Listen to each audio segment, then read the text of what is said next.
Во ова издание на Newsflash ке гледате. Украинските земници во големите градови во Калифорнија излегуваат по улиците на мирни демонстрации за да изразат поддршка за својата татковина. Тензиите меѓу Русија и Украина ги мобилизираа најрадикалните сектори на украинскиот национализам. Како вид на спорт е карлингот и по што е карактеристичен? Останете со нас и ќе дознаете. Добро вечер. Ова е ТВ журналот Newsflash на гласот на Америка на македонски јазик и јас сум Јованчо Наумовски.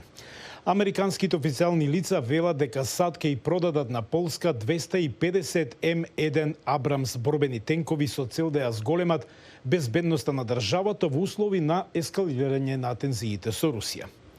Секретарот за одбрана на САД Лојд Остин денес за новинарите во Варшава изјави дека заедно со државниот секретар Ентони Блинкен го информирале Конгресот за нивната намера да ги продадат овие возила.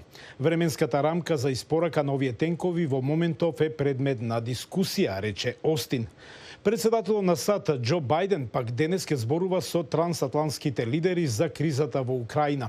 Белата куќа рече дека председателот ќе ги информира лидерите за напорите на САД да се практикуваат дипломатија и одвраќање. Бајден вчера рече дека постои многу голема веројатност дека Русија ќе изврши инвазија на Украина во наредните неколку денови. А од останатите вести. Тензиите меѓу Русија и Украина ги мобилизираа најрадикалните сектори на украинскиот национализам. Рикардо Маркина известува од Киев. Во услови на најголеми тензии за можна војна со Русија, украински цивили се на воена обука секој викенд. Во напуштената воена зграда од поранешниот Советски сојуз во предградието на Киев, жени и мажи учат како да користат оружје и што да прават при урбан конфликт. Спокойно к этому относятся. Смирени сме. Ако е потребно, ќе ја браниме државата. Како што можете да видите, работиме на тоа.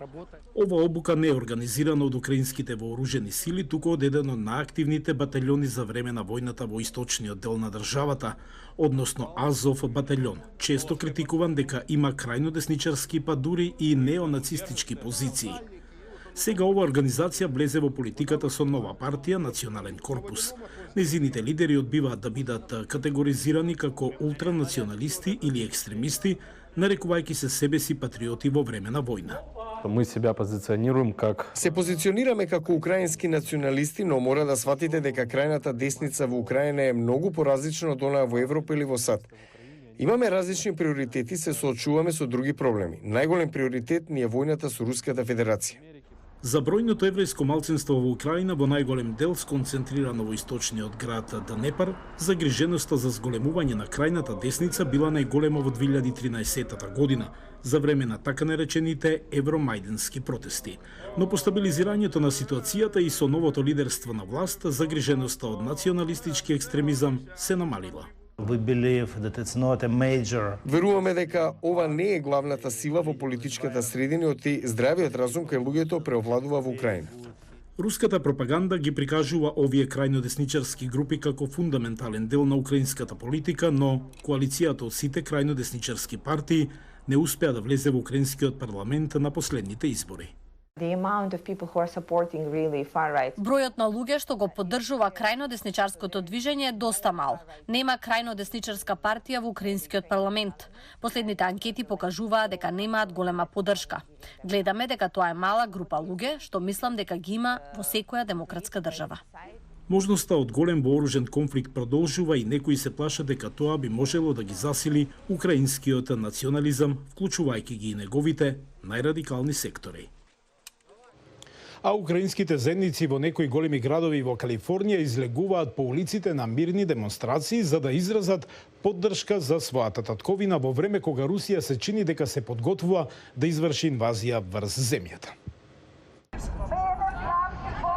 Додека расте напнатоста меѓу Русија и Украина, украинските американци во Лос Анџелес се собраа со развиорени украински знамења и облечени во традиционални украински извезени кошули за да изразат поддршка за нивната татковина. Ваквите слогани одекнуваа низ улиците. Со транспарент со слика на Владимир Путин се повикува рускиот лидер да ја остави Украина на мира. Ми виступаємо проти російської агресії. Ова е нашиот глас против руската агресија. Руската пропаганда погрешно ја прикажува ситуацијата во Украина. Украина е миролюбива и демократска земја, не поддржува фашизам, Украина сака мир. И припадници на други заедници им се приклучија на проукраинските демонстрации, вклучувајќи литванци, белоруси и грузици. Украина минува низ истата инвазија веќе 30 години. Тука сме да им дадеме поддршка на нашите браќа и сестри и да ја дадеме до знаење на владата на САД дека треба да направи повеќе да ја поддржи украинската независност и слобода, да ја запре руската окупација. Жителите изразуваат поддршка и со сирените од автомобилите, а некои со приклучување на демонстрантите. Русија изврши инвазија врз Украина пред 8 години и сега се подготвуваат за уште поголема. Русија исто така води хибридна војна, војна со дезинформации против Украина и тоа не само во Украина, туку во САД, Европа, насекаде. Во Санта Моника, крајбрежен град западно од центарот на Лос Анџелес, неколку десетици луѓе се собраа за да ја изразат својата солидарност со Украина и да дадат поддршка за помошта од Вашингтон за Киев. Во Сан Диего, локалната украинска заедница организираше и мирни демонстрации. Околу 100 украински американци се собраа во паркот Балбоа. Но најголемите демонстрации се одржаа во Сан Франциско. Со пароли "Застани зад Украина", околу 200 украинци излегоа по улиците, а им се придружија луѓе од Силиконската долина, па дури и студенти од универзитетите Стенфорд и Беркли. Демонстрантите во Калифорнија велат дека се подготвени да продолжат да организираат протестни собири, се додека Русија не ги повлече своите војници од границата со Украина. За оние кои не знаат што е карлинг. Карлинг е спорт кој беше воведен во Олимписките игри од 98 година. Во 2018 година Олимпискиот комитет додаде категорија во мешани двојки на игрите. Еве зашто станува збор. Карлинг е уникатен спорт. Два тима од четворица надпреварувачи лизгаат голем полиран гранитен камен преку мразот користејќи специјални метли или четки за да го контролираат неговото движење. 2013, тогда как раз была Олимпиада. Кога имав околу 14 години, Зимските олимписки игри 2014 година беа во тек и ги гледав на телевизија. Мислев дека тоа е забавен и интересен спорт. Не сум слушнала претходно за него. Така се пријави во клубот во Потомак, сакав само да пробам, бидејќи тие има специјална сесија за почетници. И ми се допадна. Родителите на Кетрин Горијанова дошле во САД од Русија. Кога била мала, незините родители ја пријавиле за уметничко лизгање, но токму карлингот ја придобил оваа млада жена.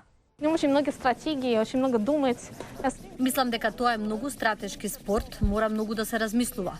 Постојано наоѓам нови аспекти на играта. Многу спортови се стратешки, но за мене ово е посебен. Во 2019 година Горијанова ги представуваше САД на светското првенство во мешана дисциплина. Чемпионат Шотландии было. Шампионатот се одржа во Шкотска и беше фантастично. Тешко е да се објасни, но и да ја представуваш својата земја на такво ниво, обкружена со спортисти од толку многу земји. Едноставно да се види како овој спорт ги обединува луѓето ширум светот е неверојатно. Секој може да се обиде во Карлинг Потомак клубот, каде Горијанова првпат го научи овој спорт.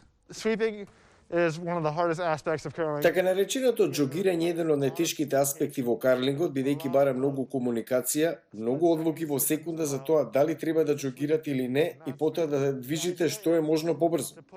Тренерите овде работат да ги инспирираат овие спортисти и да му помогнат на спортот да добие на популарност.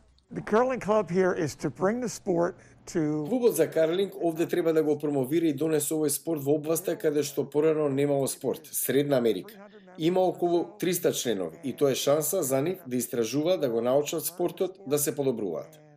Американското здружение има 135 клубови низ целата земја со околу 13.000 членови. 8 од нив, најдобрите, ги представуваат САД за време на Зимските олимписки игри, кои годинава се одржуваат во Пекинг. А САД ќе играат против Канада и ќе се борат за бронза. Го гледавте петочното издание на Newsflash на Гласот на Америка на македонски јазик. Јас сум Јован Чаномовски од студиото во Вашингтон. Имајте преубав викенд.